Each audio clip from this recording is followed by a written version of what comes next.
we have some form of belief about ourselves, others, or the world that limits our abilities to take action. Or I'm not the kind of person who can achieve that, or I'm not good enough, or that's going to be really difficult, or something to that effect. And so if you ask someone, what's currently stopping you from dreaming big, they'll probably tell you a story.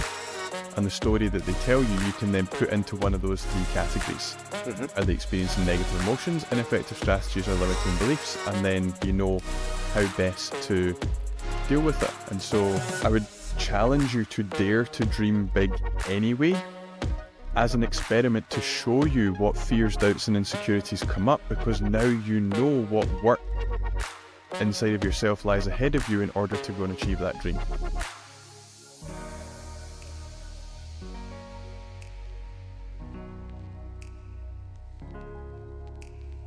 Hi everyone, welcome back to Family Man Entrepreneurs. I'm here with Gary Rankin.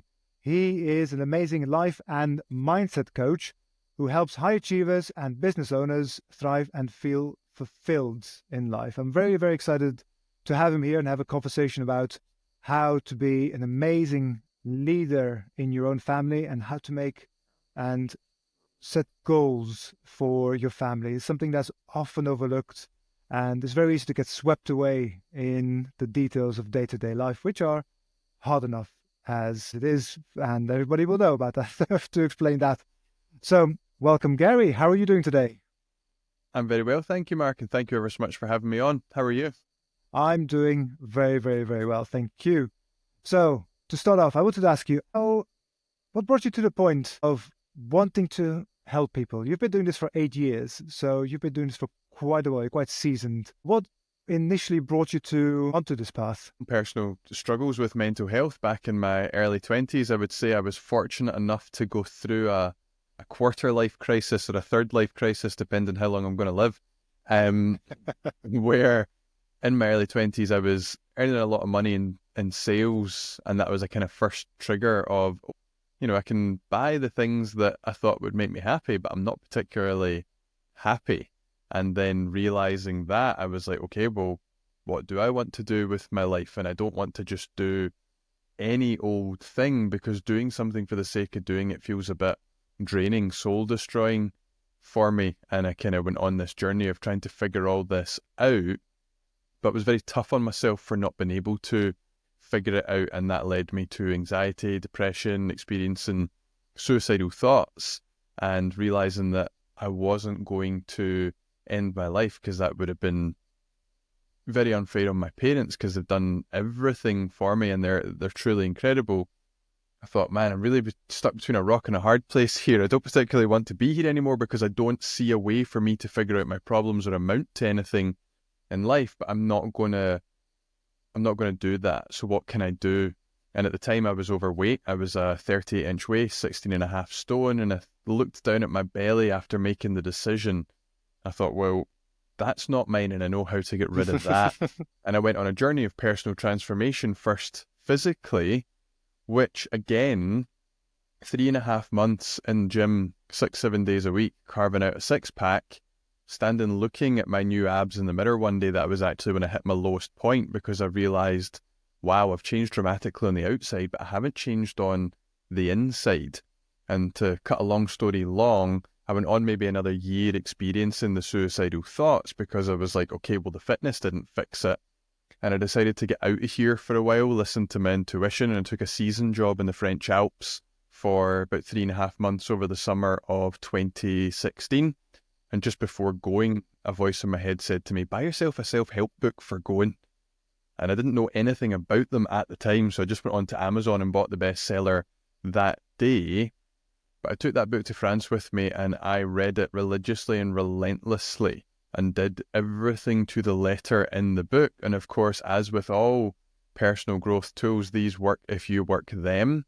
And that began to change the way I think, to shift my beliefs, to shift my perspective on myself and life. And, cue cheesy moment, after finishing the book, one day after finishing a long run in the French Alps, thought came to me, and that was, I know why my mental health was in such a bad place. It's because I've always had this drive to be great at something, to be excellent, but I had no direction to put that drive in. Therefore, I turned it on myself and drove myself into the ground. I've always had this drive to thrive, which is why my business was originally called The Drive to Thrive. And my podcast is called The Drive to Thrive Show. But in that moment, I thought, well, wow, if I can change how I feel about myself, my life, and the world so dramatically just by changing the way that I think, then anyone can do it. And it's my responsibility to let the world know it. And at that moment, I was blessed with a sense of passion and purpose and mission in life. And since that day, have been relentlessly pursuing that vision and these goals. I love that. Yeah, there's so much energy you get from finding your purpose, from being, to be honest, just doing what you love doing. Mm-hmm. And, that is your purpose in the end, right? You do what you love doing, whether it's traveling or coaching or a mix of everything. Thank you for sharing your story. Out of curiosity, what was that book The that you book took? is called Who Says You Can't, You Do by an Australian man called Daniel Shidiak. Mm. And it just so happened he was a life coach, and therefore that's where I thought, well, that's what I'll do. Maybe if he'd been a building contractor and he wrote that book, I would be in construction. Who knows? Yeah. That happens. Yep. Very good. Thank you so much for sharing your story. Very well. It's amazing how you took leadership of basically yourself, right? You just said, nope, this is not me. I'm going to switch to the person who I actually am, just trying to be more my authentic self. And out of curiosity, how do you see the state of people not living their true, authentic lives? I know it sounds like a very cliche statement, like true, authentic lives, but you know what I mean? Like people that really want to do that, the people that wake up in the morning and say, yes, I have a mission, whether they say it's a mission from God or just feel enthusiastic, you feel the energy in your body when you do what you love doing. How, if you look around you and your clients, are there many people that are just not living the true lives? What do you think? I think there's a lot of people who aren't living their best life, to throw another cliche term out there, because we're not taught how to think. We're taught what to think in school. There's not much on the personal development and learning about yourself side in the education system, which isn't a dig at the education system. It is what it is. Nothing is perfect. It's one of those situations. Individual responsibility is needed or must be taken, but systemic change is also needed. So I would say there's a lot of people out there who are just following the regular track of get yourself a good education, get yourself a good job, and then that's it, pay taxes till you die. And I think the world we live in today, there's a lot of people who see highlight reels on social media and either are paralyzed into my life isn't good enough as it is and settling where they are, or pursuing things that fulfill other people but wouldn't necessarily fulfill them. Oh my goodness, that person has a yacht and a Rolex and a blonde model. I want that. They look happy. Only to get there and feel even more empty than when they started, or whatever it is. So what is the first step that people can take to kind of get in touch with what they actually like doing? Like what is the first step people can take to say, well, obviously I'm not fulfilled. Drinking a bottle of wine every night, maybe not the best indication of fulfilled life. What can I do to find activities or find the direction I do want to do? Great question. Personally, I think your core personal values are a great place to start, because our core personal values are the motivators, drivers, principles, things in life that are most representative of who we are, who we want to be, and what is of value to us in life. And by knowing what these things are, acting, living in alignment with them, it naturally fulfills us. Fulfilling our values gives us fulfillment, because there's a big difference between fulfillment and happiness. If we were to look at like happiness on an energy or emotional scale, it's big spikes and drops and big spikes and drops. But if you look at fulfillment, it's a more subtle undercurrent that's there all the time, but it's maybe not till you stop and have a moment of silence that you then notice and feel that fulfillment, whether it's you getting into your bed, whether it's you watching the kids playing or whatever. And fulfillment, and again, in my opinion, is something that comes about through meaningful pursuits, like fulfilling the values, like achieving goals in alignment with them, like creating the lifestyle you want for you and your family. And there's some form of struggle, sacrifice, facing adversity that makes it fulfilling, because you've had to conquer the mountain, slay the dragon, whatever it is, in order to get there. So condense the answer for you would be for people to get in touch with what is most important to them in life, being their core personal values. And a great way to do that is just to reflect back on your life and go, what are some of the top experiences I've had? Like, what are some of the peak experiences where I have felt happy, proud, fulfilled, excited, whatever it is? And to have a look at that experience and ask yourself, well, what was it about that experience that made it so special? Mm-hmm. For example, if I think, what are some of the best memories I have? It's probably being 8, 9 years old, going to Disneyland with my mum, my dad, and my brother. Now, what about that was so special? Well, it was who I was with. It was family. Mm-hmm. What were we doing? We were traveling and having an adventure.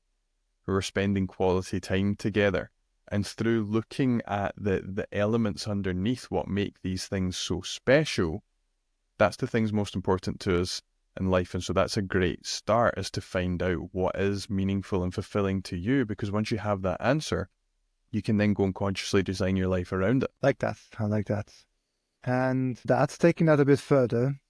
Once people start building their lives in that general direction, I've seen a lot of people setting realistic goals, which is really annoying. Because you see them and you talk to them and it feels very contained. They feel like they can have a bit more, even if they are already doing really well. Sometimes they're still able to thrive, but not too much. If that makes sense. So how can you overcome that barrier of saying, okay, now I just want to not just thrive, but like dream big, like the biggest you can ever dream? How can you get over that barrier of saying, okay, well, I can do that, but I've got this problem, that problem. I can't. Now people will look weird at me and throw stuff at me in the street, whatever. Just like dream really, really ridiculously big. How can you shave away those layers of resistance to that? Yep. Great question again. And first of all, I would say that dreaming big is wonderful, but if the dreaming big paralyzes you, then yes, dream smaller at first and move towards it. But the most important thing is you ask, what is it currently stopping me from dreaming big? Or what are the fears, doubts, and insecurities around dreaming big? And begin to bring these into the light, because awareness is power. And once you're aware of what is stopping you from dreaming big, then you can address that. Because a relevant tangent, there are only 3 things in life that can stop us from achieving our goals: negative emotions, ineffective strategies, and limiting beliefs. Negative emotions being that you feel bad about not having achieved the goal, the process of achieving the goal, or what it might mean to have achieved the goal. So, common example, fear of failure. Someone fears that if they go after the goal, they will fail. And if they fail, they will make themselves feel some form of emotion. And so they fear the emotion they will feel if they fail. And that then stops them from taking action at all in the first place. Or they take action, but they don't give it their best, so that they fail, but they don't feel so bad about failing because they know they didn't give it their best. And so that's how negative emotions can stop us from taking action. Ineffective strategies are simply the way in which you are going about trying to get the result that you want isn't the most effective way to do it. And that can be externally in your strategy or action plan for achieving the goal itself. It can also be internally in the strategies you use in your own mind. The strategies in our mind are really just habitual thinking patterns. Like if you think about it, in the morning when you get up and put on your trousers, 99% of the time you put the same leg in the trousers first, because you have a mental strategy stored in your mind for putting on trousers. Therefore, every morning you don't wake up and go, oh goodness, right, I need to work out how to put my trousers on. You have a strategy for that, so you can do it automatically. Yeah.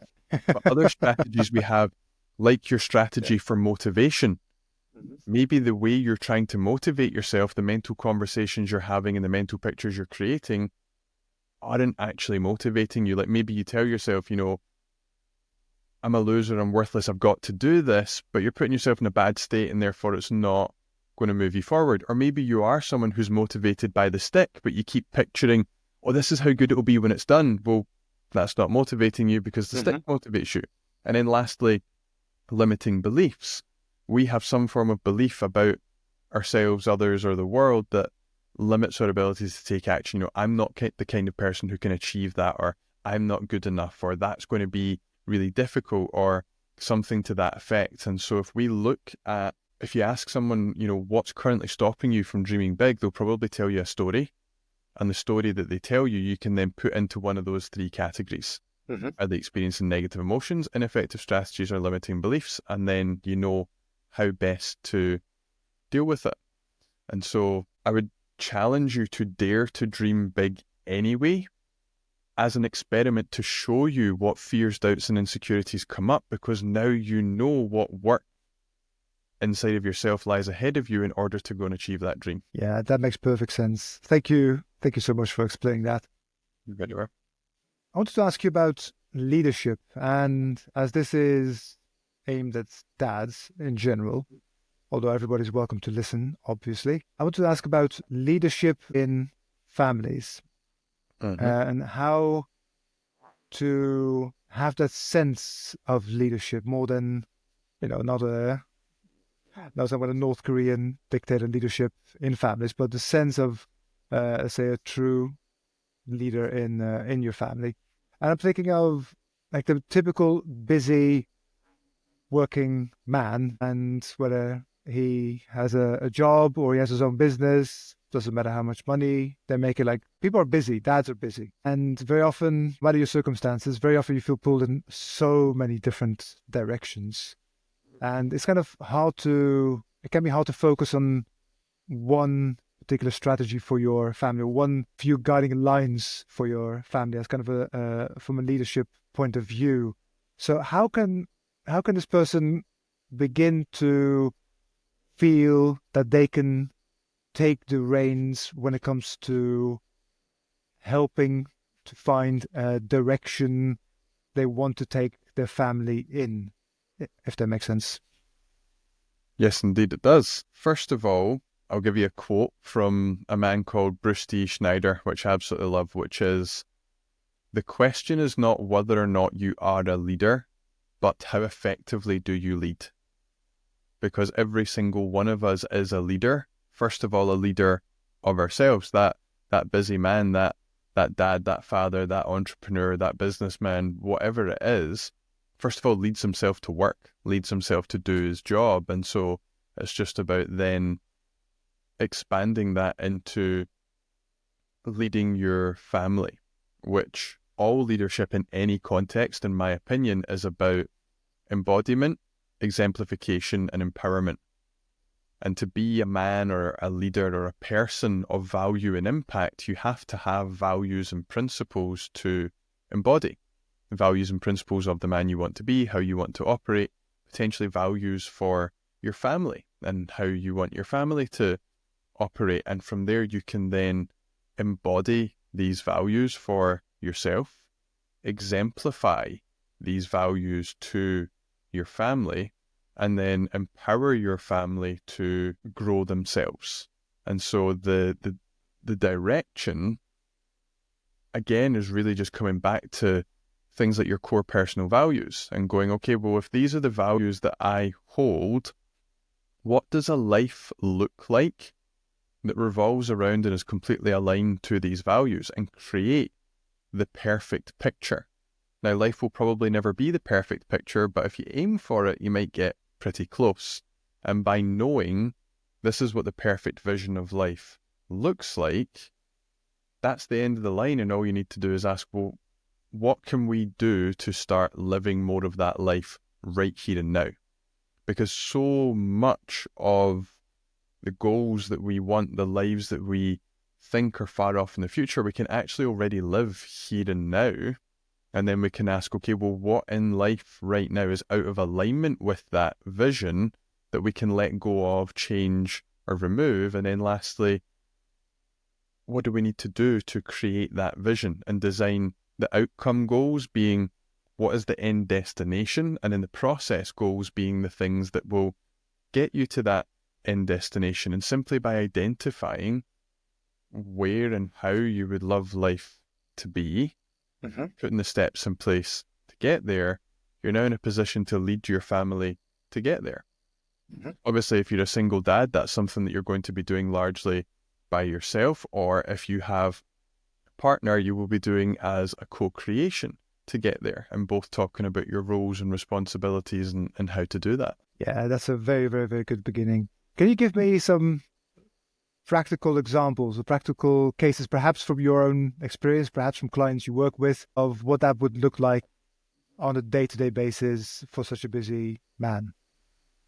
Of course, again, identifying the vision, the first identifying the values to inform the vision, creating the vision, and then overlapping life right now, vision over here. What's the difference between the two? And what things are within my control that I can do to start moving towards that? So, for example, a client of mine called Liam, when he reached out to me last year, he was in a position where he was making multiple six figures, but he was very stressed, very overwhelmed, very unfulfilled, and he felt largely out of control because the business that he had built was taking over his life, and he felt obligated to keep operating within it, to the point where he was ready to just burn it down and walk away. Because he said to me, the last time I was truly happy was when I was earning about £1,300 a month as an employee. And so the process of identifying the values and vision, we could then look at, well, what tweaks can we make to life right here and now? And then what else do we need to do to move you towards that? And so, for example, for the busy man, they might be in a position where they can't increase the quantity of time that they spend with their family right now, but I can almost guarantee they could increase the quality of the time they do spend with them. So another client of mine owns multiple businesses. Business was consistently on his mind. His exact words were, my brain just felt like scrambled egg. I was consistently anxious, consistently overwhelmed. When I was with my family, if my phone wasn't in my hand dealing with business, it was beside me and I was thinking about business. And this led to him feeling really guilty about the fact that he wasn't being the dad he wanted to be. And that guilt he was taking to work with him was affecting his performance professionally. Now, at the stage he was at, with one of his businesses thriving, the other taking off, he couldn't increase the quantity of time, but we could increase the quality of that time with some simple boundaries. When he leaves work, he drives home and just thinks about business or listens to music, blows off steam, whatever it is. But when he arrives at the house in the car, pulls out his phone and takes 5 to 10 minutes to clear as many business tasks and messages and make as many notes as he needs to clear his mind, puts his phone down, takes a few deep breaths and centers himself, and then goes into his house as dad, not as business owner, and the phone gets put in a drawer.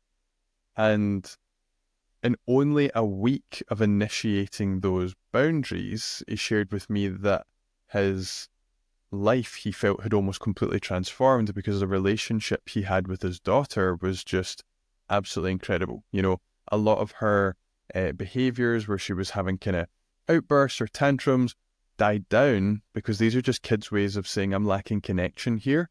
And by having connection with her dad when he was there and him being fully present, it was a dramatic change in life for him.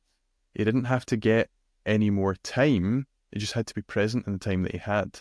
And that's just an example of some of the small shifts that we can make. Yeah, I love that. That's, you notice such a difference when you are actually present. And I was a teacher for so many years, about 12 in total, I think. And you can notice, especially with the smaller kids, there's such a synergetic connection. So energy, so the energy you put in, you get back about 1,000-fold Yep. from them. It's amazing. You have that a bit less with adults when you work with adults, but kids especially because they're so um, in touch with themselves very often, right? They are their authentic selves.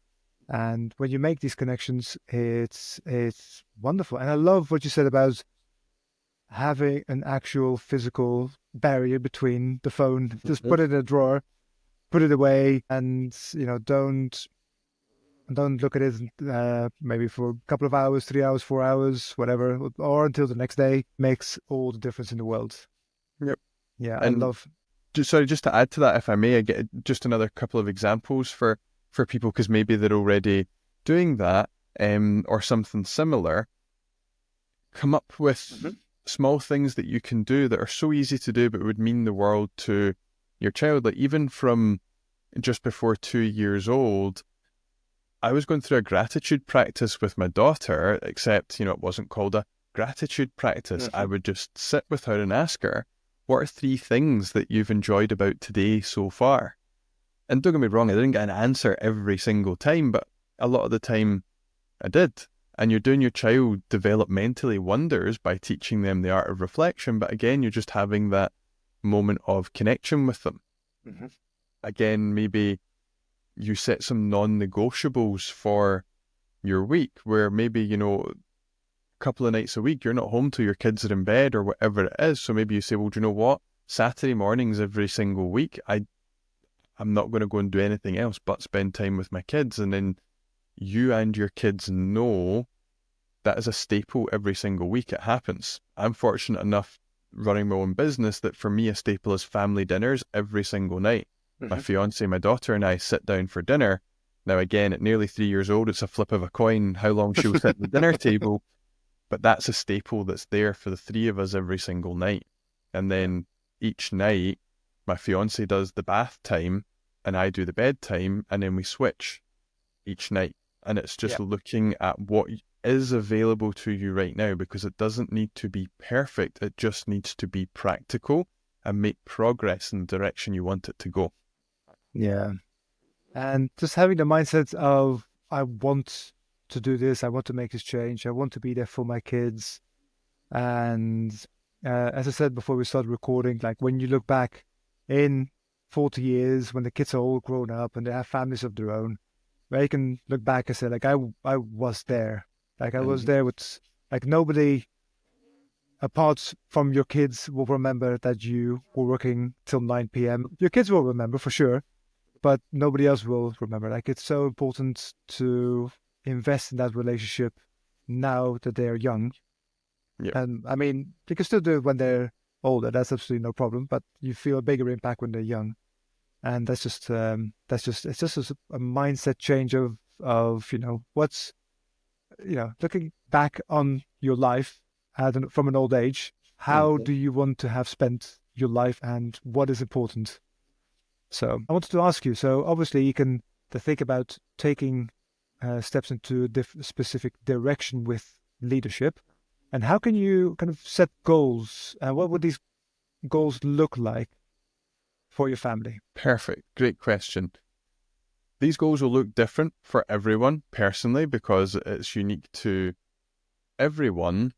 What I would say is that the thing that will be similar for everyone, or the same for everyone, is that a goal is simply just an outcome that you want to bring about, that you want to achieve. And then we have the process goals, which are the things that we do to get us there. And so what it would look like is, for example, as you and I were talking before we did this, I said to you, I would like to be in a position in 2 years' time when my daughter is ready to go to school to be able to homeschool her if we want to. Right. I now have an outcome. I want to homeschool my daughter. And then I can ask myself, okay, well, first of all, why is that outcome important to me? Create some emotional buy-in, a sense of purpose. And then ask yourself, well, what will that outcome look like? And what needs to happen to make it possible? And that way you are then fleshing out what that outcome is, and you can now begin to decide, right, well, what do I need to do today in the present to start moving towards that? And that means growing my business a certain way, bringing in a certain support team, etc., so that in 2 years' time, I get to that point. And so your goal is simply the outcome. A great process for anyone at all is the SMART goals process. Have a specific end result. Make sure that it's measurable, that you will be able to tell, yes, I have achieved that, and also be able to track and measure your progress. Make sure it has a time that you want to have achieved it by, so that your brain can get itself focused and organized within that time frame. And make sure that the goal is achievable, that can actually be done, and that it's reasonable to expect yourself to be able to do it with what you have available to you here and now, time and energy wise. And that's not to say that you give yourself a chance to limit yourself. It's to say that you don't try and overextend yourself. And then when it comes to achieving the goals, again, an oversimplification, but a great one. The process to achieve any goal in the world, no matter how big or complicated, is the same 4-step process. Know specifically what it is that you want, because the more specific you can be about that end outcome, the more specific you can be about the process to achieve it, making it even more effective. Not only that, clarity breeds confidence. The more you know about what you want, why you want it, and how to go about getting it, the more confident and driven you're going to be towards it. So step number 2, take massive action towards it. You might not have all the information, you might not have all the resources, you might be a complete novice, but go and take some form of massive action, and then pause and reflect. How effective are my actions and efforts in moving me towards the results that I want? And then step number 4, adapt and adjust your actions and efforts accordingly to make them more effective. And then just go back to step 2, take massive action, pause and reflect, adapt and adjust, take massive action, pause and reflect, adapt and adjust. And along the way, enjoy the journey, which again is something, cliche. We've thrown a few of these out today. My opinion on cliches is that cliches are only cliches because people say them and don't do them. When people apply cliches, they are transformational. And so life is not a destination. It is a journey. And so these goals are simply here to directionalize your thinking and to directionalize your life. But all the joy is experienced here and now on the way to get there. As we shared, I've been in business 8 years, and it's been a journey to get to where I am now. The goals keep expanding. They keep moving further off into the future. And so it's important that I'm present to enjoy what I have here and now. Otherwise, life is just one big I'll be happy when trap. I'll be happy when I have more time to spend with my kids. I'll be happy when I reach X amount of money in my business. I'll be happy when I go on holiday. And it's a very disempowering way to live life. Yeah. Very true. Very true. It comes back to just being there present with the kids and with yourself really as well, right? The more present you are with yourself, the easier it is to notice what you actually like doing.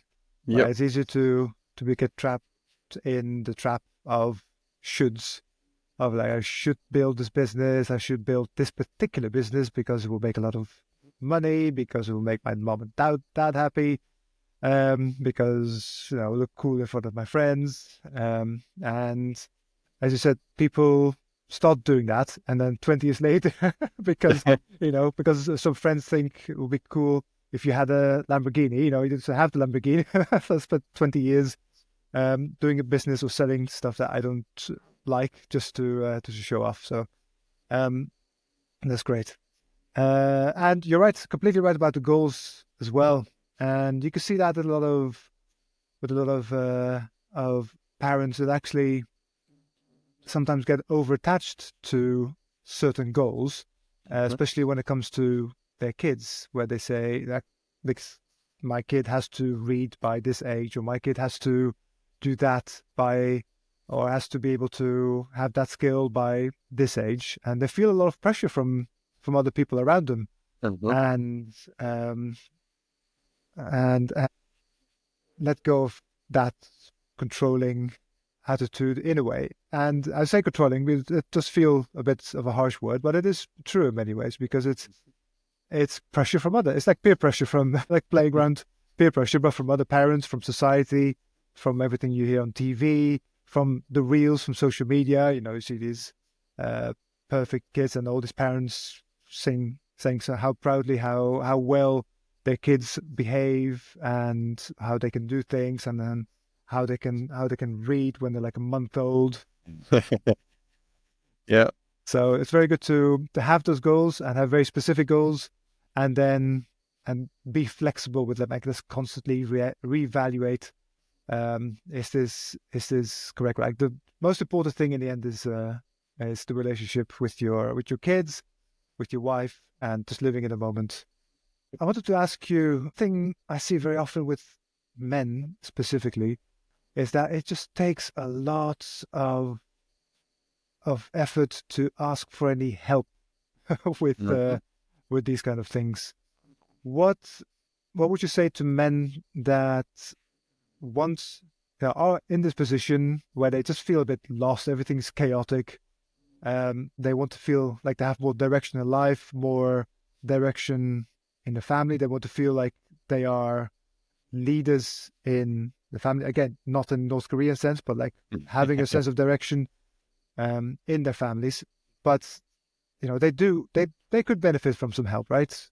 Mhm. What would you say to them to reach out to people like you, for example? Well, first things first, a lot of these men are reaching and not reaching out of some form of fear or insecurity. And that's never going to go away by not reaching out. And so you can have the pain or the discomfort of reaching out to someone for help, or the pain or discomfort of knowing that you are not fulfilling your potential and creating the life you really want to create for your family. And one great place to start that could be comfortable for everyone would be to pick up a self-help book, personal growth book, because the only person who knows that you're reaching out for help in that instance is you, or Amazon when they get the sale. And that way you can begin to read things that are going to feed into your mind Mhm. what you want to create in your life. Because your diet and nutrition isn't just what you eat and drink. It's what you watch, what you listen to, what you read, who you spend time with, and the situations you expose yourself to.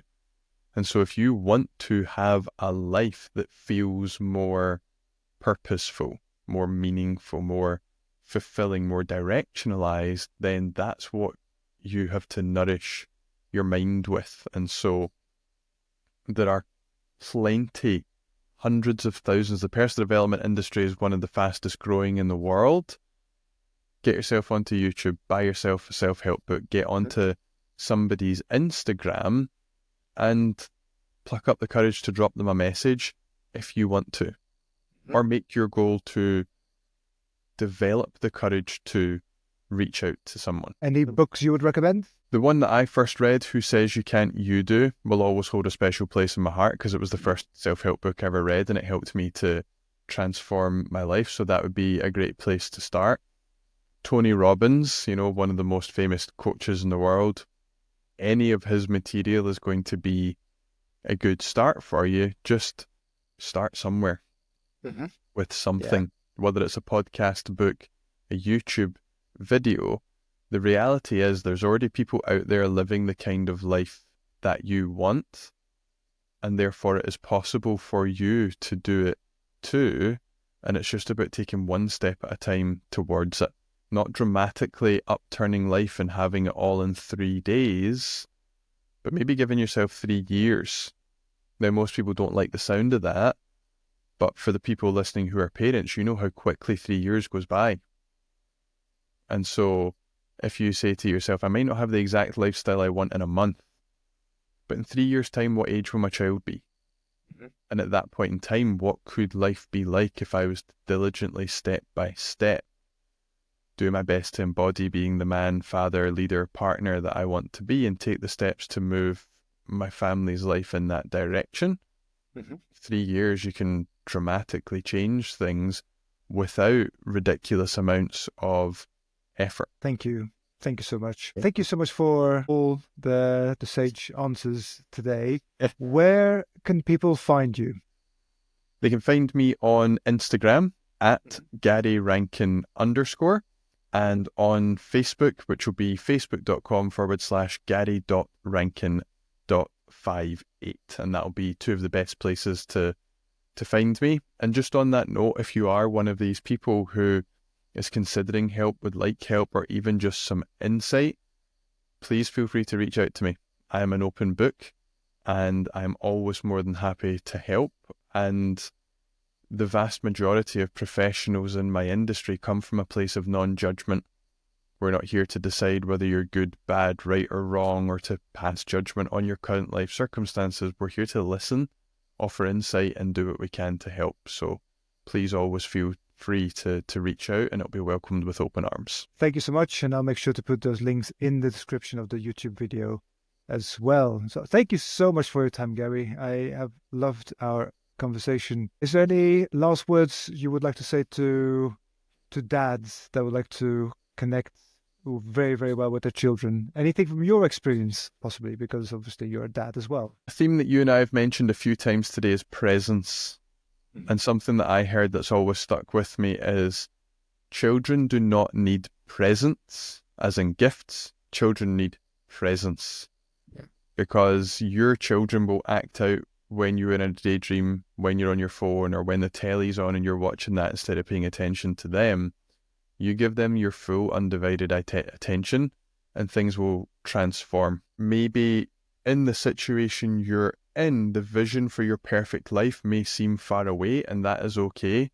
In my opinion, our ultimate goal as fathers is first and foremost to protect our children's childhood, to make sure they don't get forced to grow up too fast by the outside world, and to make sure that they are healthy and capable of achieving their own goals. And so maybe we won't have everything that we wanted to have for them, but we can prepare them to create that for themselves. And that is ultimately our primary goal, is to prepare our children for the world to realize their own dreams and be healthy and fulfilled. Thank you so much, Gary. You're very welcome. Thank you, Mark. Thank you. Have a lovely day.